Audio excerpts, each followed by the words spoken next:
2017 यानी GST implementation के बाद एक इशू ने सबकी नींद उड़ा के रखी थी और वो इशू था transaction between head office and their branches. इस पे काफ़ी लिटिगेशंस हुए, काफ़ी एडवांस रूलिंग्स आए, एपिलेट एडवांस रूलिंग्स आए, and every ruling has said that HO has to raise invoice for the services which they are giving to branch। और सिर्फ मामला यहाँ तक नहीं रुका था कि इनवॉइस रेज करना है, लिटिगेशन इस पर भी था कि आपको वो इनवॉइस का वैल्यू कैसे करना है, वेदर एम्प्लॉय के salary at HO which is one of the biggest expense at HO to be added और not. Thank God GST implementation के 6 साल बाद गवर्नमेंट ने ये इशू टेकअप किया in the GST council meeting and they have clarified on these transactions. It is important to note what clarification have been issued. इसको दो part में divide करते हैं।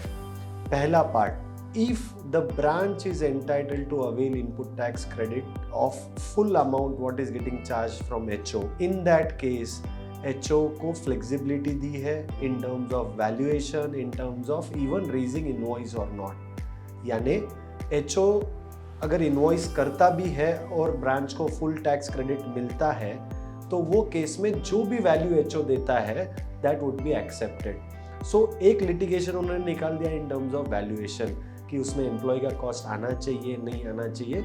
सो the entire flexibility is given to the head office. दूसरा issue clarify किया whether ISD is compulsory for head office in order to transfer the credit.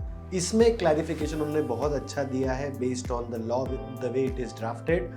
As on date ISD is not compulsory. इसका मतलब ये है कि HO can avail input tax credit and raise invoices, और HO can avail input tax credit under their ISD account and then transfer that credit to their branches through ISD mechanism. Again, a flexibility is given to the head office the way they want to operate. Now, this is a very welcome clarification.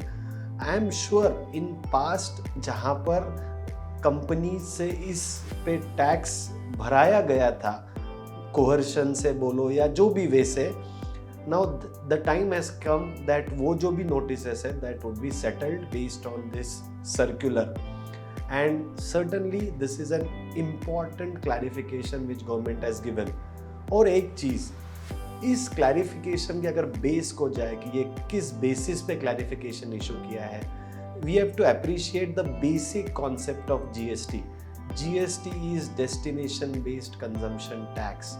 यानी अगर recipient यानी destination is entitled to avail full input tax credit then whatever value you declare would be accepted. पर अगर destination पे credit पूरा नहीं मिलता है वो केस में सर्टेनली अभी भी वैल्यूएशन के चैलेंजेस रहेंगे। So it is important to understand your matter, your case and evaluate this circular accordingly.